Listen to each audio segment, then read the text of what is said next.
When I watch draft night and I'm on ESPN and you see a guy gets the phone call and then all of a sudden it happens, boom. And what do you see? Not just him crying. Everybody. Why are they crying? So for me, man, like I know one of the biggest challenges for me and something I struggled navigating throughout the whole 13 years was how to help friends and family. It was tough on me because I was extremely family-oriented. Like I think a lot of us are. We're very family-oriented. Everybody behind you, they come to your high school games. They fly into your college games. They, you know what I'm saying? They're there with you. But, bro, as soon as you touch the NFL, and this is the thing that people think about, but they don't really think about. Everybody thinks as soon as you touch the league, you're a millionaire. Yeah. As soon as you get drafted, even 7th, 6th round, you're a millionaire. And it's not like that. But when I had nobody living in Miami. I didn't know I was getting drafted to the Dolphins. I was in Atlanta. My sister was in Atlanta. I get drafted to the Dolphins. As soon as I get drafted, my mom moves to Miami. My sisters moved to Miami. My brother-in-law, my niece, and my nephew, because now, like B, you said, we made it. We made it. And that was a tough thing for me, was to look at, like, I don't just need to take care of myself. I just didn't make it. I have to think about everybody. I have to try to set everybody up.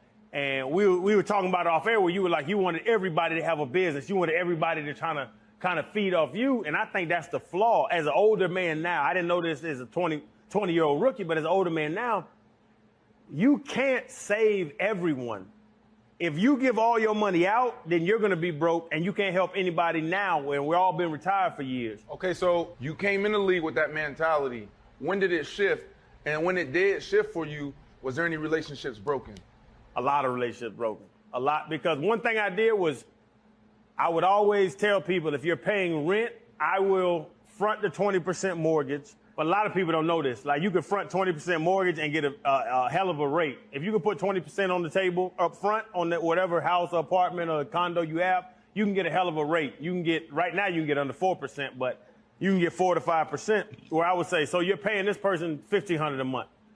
I'll pay 20% down, find a place that you can get where you're paying me $1,300 a month. And I own the place, and you can live there, and instead of paying them, pay me. It sounds good until they get resentment towards you for being their landlord. And that's the smart way to do it, but to be able to tell your cousin or your sister or your brother or your mom, I'm your landlord, and whatever way you put it, that's an uncomfortable conversation. So I think for people that new money is what you're talking about, people with new money. Yeah. You have to have uncomfortable conversations with your siblings, with your loved ones, because if we all are happy, we all are broke. And that's how I really feel about this whole conversation about one person having this and everybody else trying to get. If we're all happy, we're all broke. Somebody has to set a standard. I always felt like it wasn't a blessing just for me to make, it was a blessing for my family. You know, because we're trying to break generational curses. And we're trying to break the cycle. And I felt like, okay, don't use me, but use me. You know what I mean? I like that. I made it. We got the bag. Now bring me a business plan, something that makes sense, and I'm going to invest in that. And I couldn't understand, bro, for 13 years telling people around me. And what I did was, when we was in Miami, it took me 4 years to do that. I drew a circle, and I put names in here. Aunt Ronnie, Aunt Ann, this person, brother, sister, boom.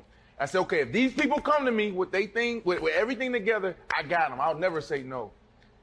And bro, nobody around me right now I can say is good. Huh? And to me, that's the biggest failure in my career. They're not good. They're not good. So the percentage that you invested in, none of them turned out? I never invested. They never came to me with a business plan. The same exact thing. They never came to me with a business plan. I had people, they just wanted a handout. Huh? Yeah, but you know, I got just people never asked me for things. Right. I'm begging them. Please. Right. I'll find a consultant. You don't know, find a consultant. I'll pay for the consultant to teach you how to put together a business plan. But let me help you, because when this game is taken away from me and I'm married and I got kids, that's the first responsibility. And I said it to everybody, mom, dad, brother, sister. I can do it now, I'm making $10+ million a year. But when that ain't coming in like that, and I got to make that decision, I'm letting you guys know right now I'm going this way.